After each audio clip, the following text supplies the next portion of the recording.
Hello, my name is Farah Wicked.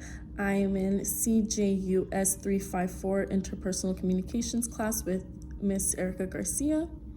I will be presenting a case about Stephen McDaniel and the killing of Lauren McGiddings. And I will be talking about the verbal and nonverbal cues of the interview that had happened on the crime scene between McDaniel and the interviewer. A little background about the case was that Lauren Giddings, and Stephen McDaniels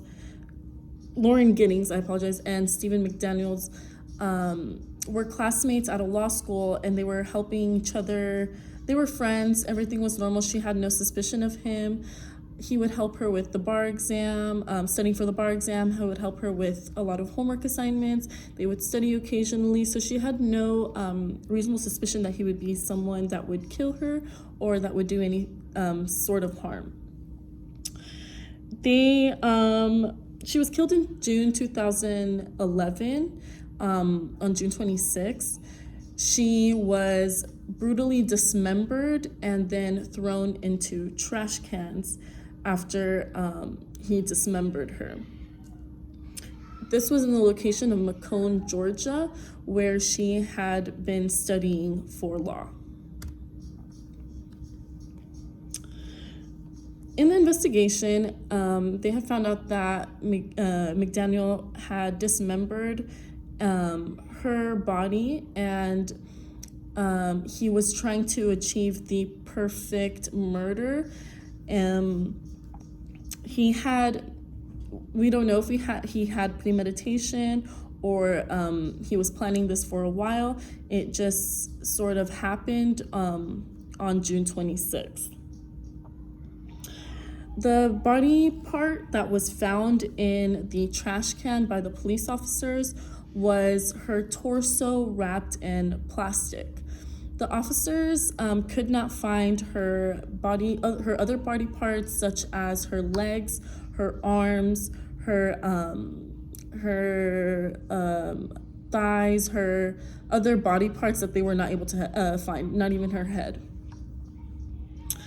McDaniel had the master keys to each apartment of the complex, so he was able to get in and out of apartments very easily, and he had ended up confessing to the police officers that he broke into two apartments and stole condoms from them. He was posing as a friend to her the whole time during the relationship and after the killing, as the interrogation happened at the scene where they were interviewing him as just a suspect. He was acting very strange, and his whole demeanor changed when he had found out that the law enforcement learned that they found the body and achieved her body parts. McDaniel admitted to breaking into the neighborhood and also admitted to a lot of things further into the investigation, but not quite where the crime scene interview was happening.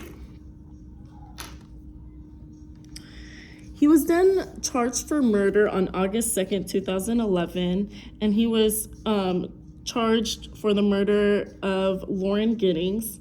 He was also further on into investigation, not just about Lauren Giddings. They had found out that he also had child sexual exploitation, and he also later on admitted in court that he did kill Lauren Giddings and dismember her body.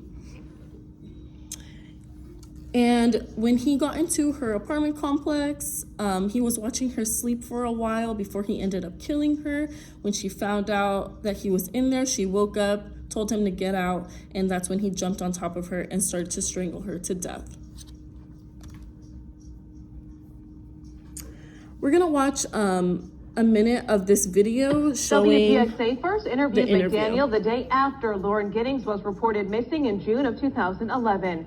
Reporter Michelle Casada found him standing outside the apartment building where he and Giddings had lived, and that we now know was the scene of the crime. He talks about joining Giddings' friends to look for his law school classmate and how they entered her apartment to see if there was anything wrong. It was also the first time McDaniel found out that a portion of Lauren Giddings' body had been recovered by police from the dumpster where he had put it. Knowing now that McDaniel had murdered and dismembered Giddings, the interview provides a glimpse inside the mind of a killer as he builds his story and his alibi. Take a look. Person that was living there? Yeah, Lauren was my neighbor. We're just trying to find out where she is at this point. I mean, no one has seen her since Saturday. I mean, the last time anyone heard from her was an email that she sent out, and no one's heard from her since. Did you see her hang out with anyone at the time, anything like that? I mean, no one has seen her since Saturday. I haven't seen anything. I mean, I've always heard noise outside, but it's just people walking by pretty much. And she just recently graduated from Mercer? Yeah, she and I we were both JD students. We graduated back in May. What kind of person was she? I mean, what did you see her? I mean, she's as nice as can be. I mean, very personable, very much a people person. Do you know anybody that? The key, we went inside and tried to see if there was, when everyone got here. Whatever they recovered from there. Body. Had you seen anything there? Had you seen anything there? I mean, we don't know if this is the same person. You know what I mean? Like, they took out a body there earlier. We don't know if it's the same person or not. So that's why we're trying to ask people if they know who lived there. Are you okay, sir? WGXA first interviewed McDaniel the day. So she had ended up asking McDaniel if he was okay after she was questioning him a bit and seeing that he was in distraught about the questions that he was being asked after finding out that the body was found. Some verbal cues of the interview was that the interviewer had great questions asking the suspect about how he was friends with Lauren Giddings, about questions of the crime scene, of the parking lot, different things that led him to really get into his head and not be able to speak well. And some nonverbal communications that happened was that the stuttering, fidgeting, the body movements, the paralanguage that he had was very odd, and it was very much suspicious to the interviewer and to the police officers. So they did take him for further investigation to further continue what truly happened. And these are my references. Thank you so much for listening to my presentation, and that is all.